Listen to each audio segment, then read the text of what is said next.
এই মুহূর্তে এমন এক বড় আন্তর্জাতিক খবর নিয়ে যা শুধু রাশিয়া ইউক্রেন যুদ্ধের গতিপথই নয়, আগামী দিনের বৈশ্বিক রাজনীতির ভারসাম্যকেও নতুন করে প্রশ্নের মুখে দাঁড় করাচ্ছে।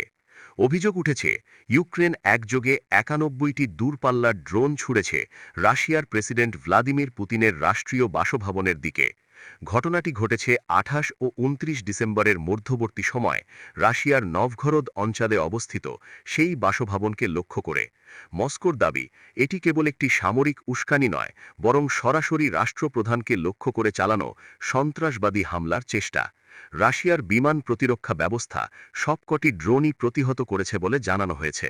কিন্তু প্রশ্ন একটাই, এই বার্তাটি আসলে কাকে দেওয়া হলো, আর তার ফলাফল কতটা গভীর হতে চলেছে? রাশিয়ার পররাষ্ট্রমন্ত্রী সের্গেই লাভরভ স্পষ্ট ভাষায় বলেছেন, এই ধরনের ফুল ভিডিও দেখতে হলে এখানে এক্ষুনি ক্লিক করুন।